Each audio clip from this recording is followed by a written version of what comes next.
Hi, I'm Vanessa from SpeakEnglishWithVanessa.com. Are you ready to improve your writing skills? Let's talk about it.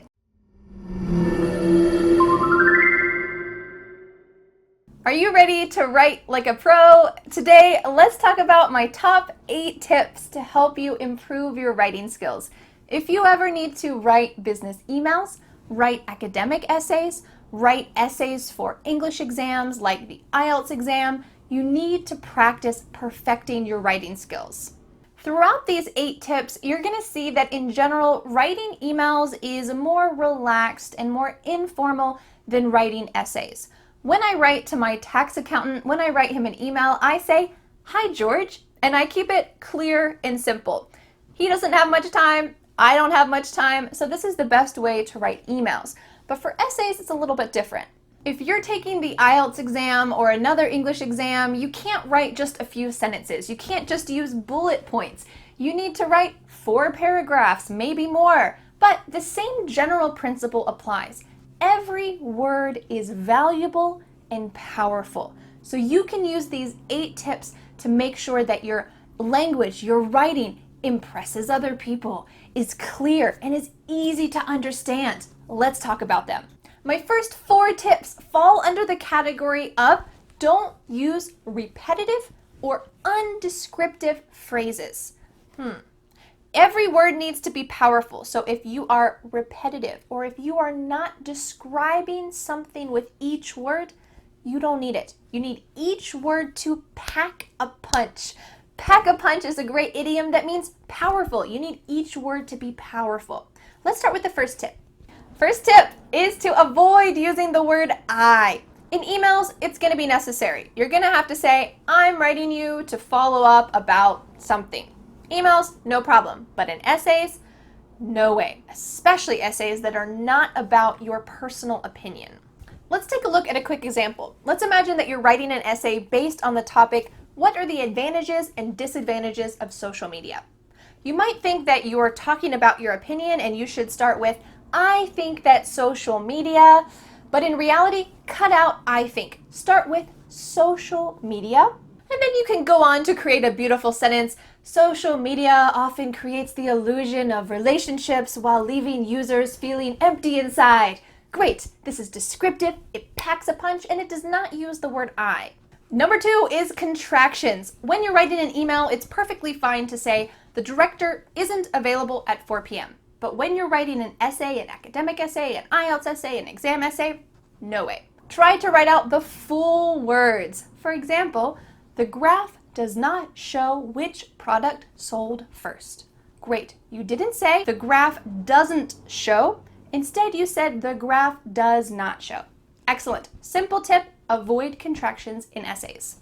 Number 3 tip is kind of big. It is avoid boring beginnings. For example, "there is," "there are," "first," "second," "third." These words don't pack a punch, like I said. They're not powerful. So instead of writing, "There are many reasons why coffee is popular," you could say, "Coffee is well loved for 3 reasons." Excellent. Each word is powerful. So what should you use instead of first, second, third? How about some more interesting, expressive, and advanced expressions like "first of all," "first off," "to start with"? Great, you're showing that your vocabulary is beyond just those basic words. And a little bonus tip, if you're writing an essay and you have limited time to write that essay, I recommend when you're practicing, memorize 5 great linking expressions and use these every time that you write an essay or as many times as possible so that you can include them and know that you're using great vocabulary. Here are my top 5 favorite linking expressions. As for, another point to consider is, having said that, therefore, to conclude. My 4th tip for avoiding repetitive and undescriptive words is to avoid the passive voice in essay writing. The passive voice has a great place. There are times when you should use it. You can watch my video up here to make sure that when you use it, it's the right time. But when you're writing an essay, this is not the time. Let's take a look at a sample sentence. The reason why the TV show stopped was because it was boring. No, this is not powerful. This does not pack a punch. You're using the passive voice. The reason why the TV show was stopped, it sounds academic, but it is not powerful. How can we change this sentence to be active voice? Viewers stopped watching the TV show due to the predictable story. Much better, much better. Here we have the subject doing the action. Viewers stopped. This is powerful. This packs a punch. Viewers stopped watching due to a predictable storyline. That's another great expression, due to. My fifth, sixth, and seventh tip are things that you should do. The fifth tip is to stay on topic. You'd be surprised how many times my students have started to write about something and then they've switched to something else in the middle of the paragraph and then gone back, and my mind is just going to explode as I read it. So make sure that you stay on topic, and this is true for emails as well.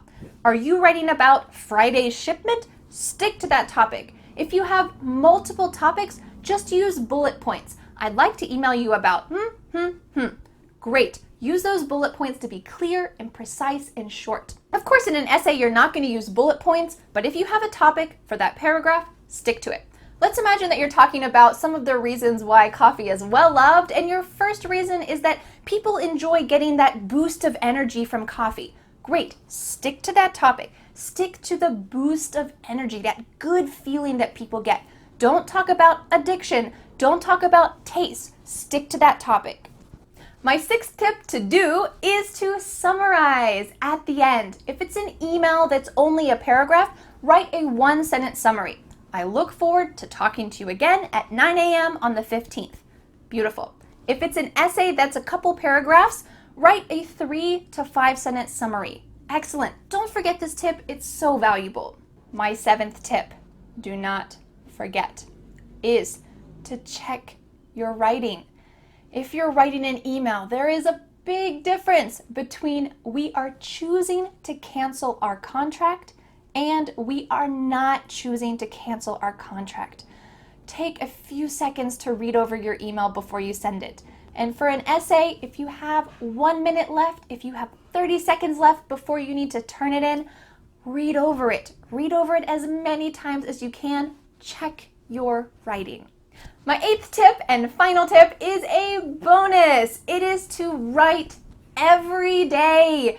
Just like with speaking, if you want to improve your speaking, you need to speak little by little every day. If you want to improve your writing, you can't improve your writing just by studying for 3 hours one day before your exam.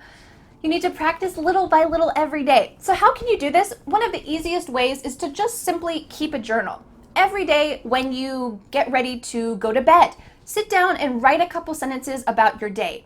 Or if you wrote an email to your boss that day, think about what you said and try to write it in English. Try to write with that same formal tone. Or if you're taking an exam soon, write that essay. Practice that essay as much as possible. When you practice day by day, your skills will increase. You'll be motivated to continue because you'll see your progress. And in the end, you really will improve.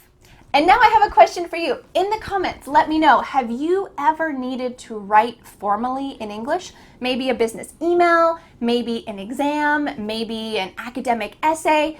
Let me know. Maybe you need to do it in the future at some point.